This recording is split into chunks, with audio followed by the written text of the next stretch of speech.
I'm so glad we get to dive in on the topic of Ozempic. So absolutely in the last few years, it's been on this hockey stick curve where there was no one really using Ozempic or a similar type medication. And now with a lot of our weight loss clients, it's a factor.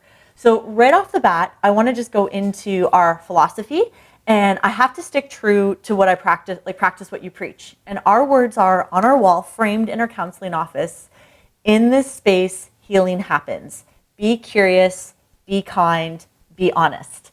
And that is the framework that we start to explore: mindset, environment, habits, outside social influences. And so as a dietitian, especially, one of the things I always appreciate now, 14 years in, is weight loss is hard. And there is so much judgment and stigma and shame and blame placed on someone that happens to live in a bigger body. And like you hinted, you'll often hear, I've tried everything. And what is the number one thing that discourages people or hinders people from losing weight? Discouragement. It's trying, it's giving it that best effort over and over and not seeing the results. So what's positive about Ozempic, and I'm going to give a very nuanced answer on the pros and cons of this new medication, is for the people that are deeply discouraged, where they have tried healthy eating, they have tried Noom, they've tried Weight Watchers, they've tried paleo, they've tried keto, they've tried, whatever's been circulating around that's the fad. And like you said, it's getting them some kind of a result. And that result is the first time that they have that sense of encouragement of, I tried something and I got closer to my goal. And so as a coach, we want to look at tools, whether we fully agree with the tool or not, that question of, does this move you in the direction of your goal? Yeah, for a lot of people, it does. And so I would say in the mindset piece, it helps so much with the discouragement component of the equation, because discouragement kills progress. Discouragement kills motivation. And some people just need that win to actually register on the scale. Because they can have a lean coach go, oh, it's how your clothes fit, it's your energy, it's the fact that you can run around with your kids, and those are all great wins. But for someone who 10 years, 20 years, 30 years has wanted to lose weight and be in a smaller body, they're still chasing that goal. And so seeing that actually register on the scale is a huge igniter and motivator. So that's one of the actual positives I see in my own clients right off the bat.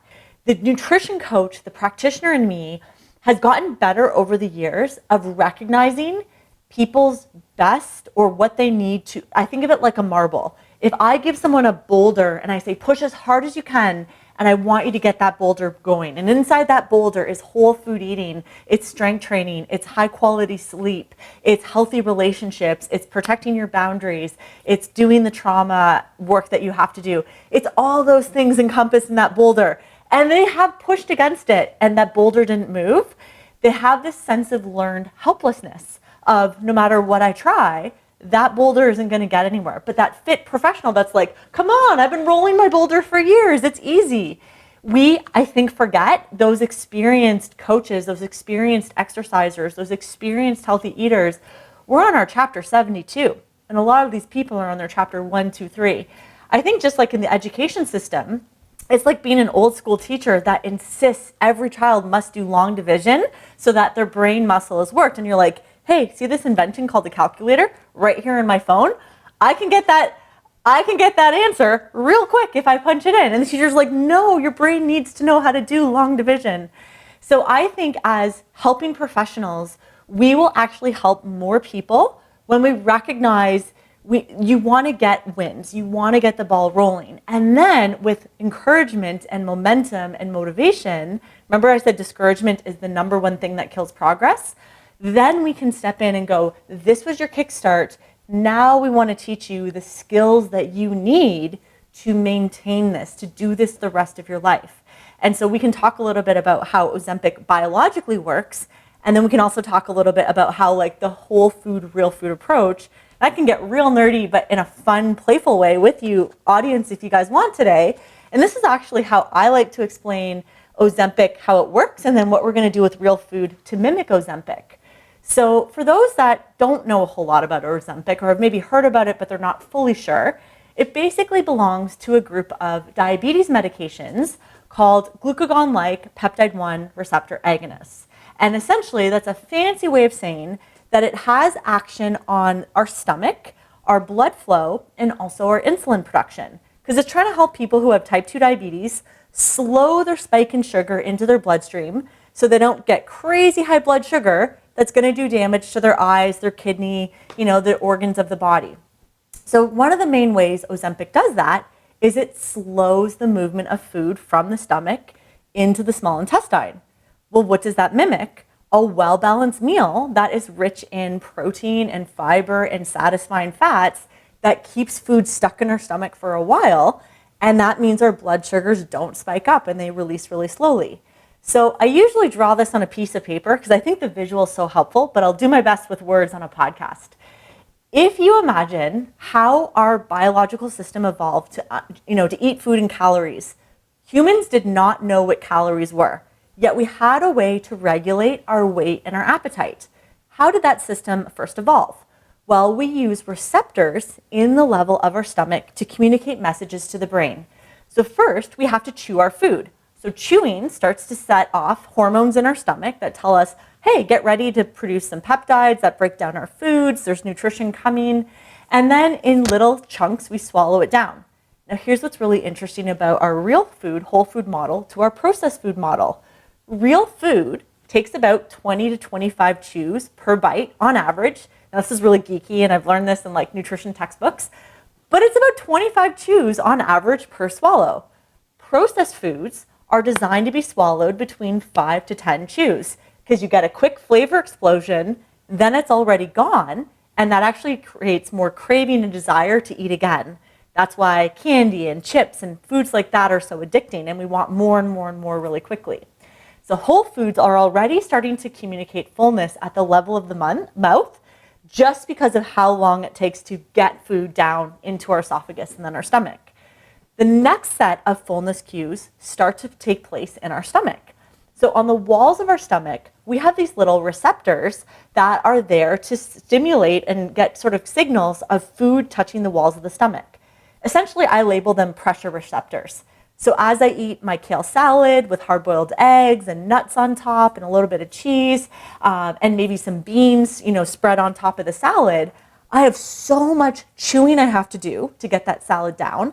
And then I have so much physical volume from the kale and the beans and the nuts and the eggs and all the different ingredients I put in there that they start bouncing off the stomach walls like a washing machine.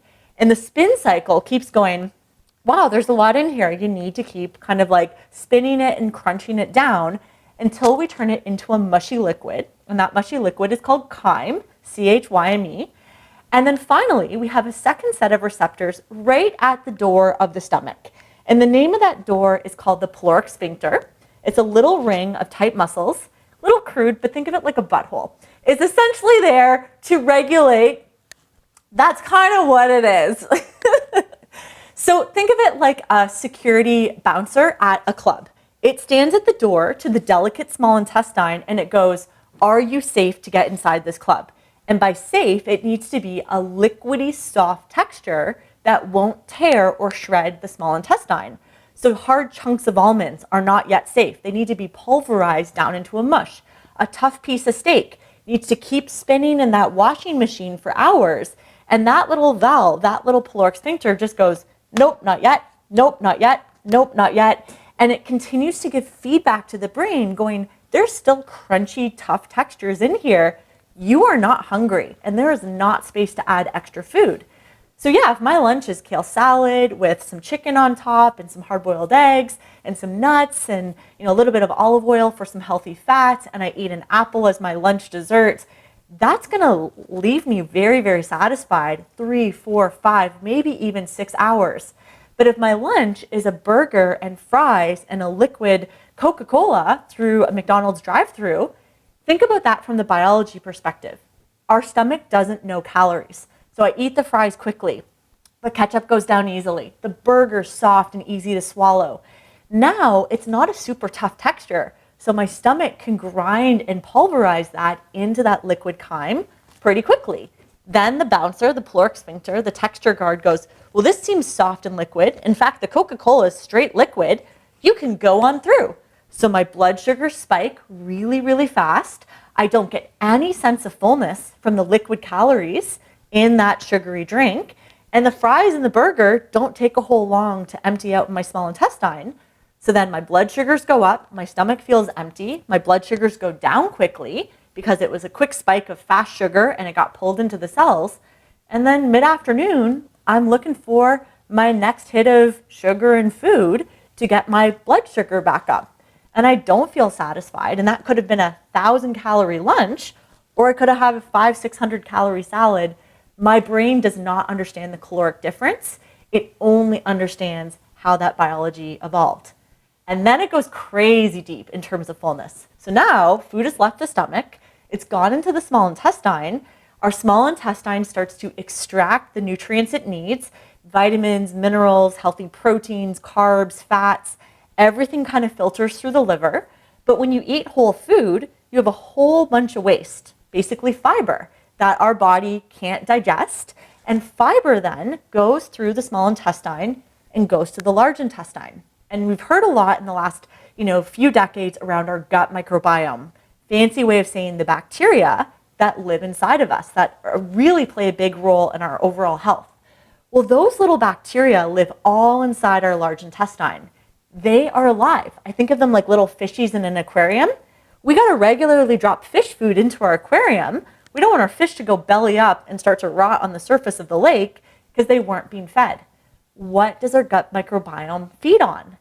Prebiotics. That's a fancy way of saying food that the probiotic bacteria eat. What are prebiotics? They're mostly fibers found in fruits, veggies, nuts and seeds, whole grains, those very fibrous whole foods. So then your little bacteria nibble on the fiber as it goes through. They produce a substance called an SCFA, and that stands for a short chain fatty acid. So these little fats get released in your colon.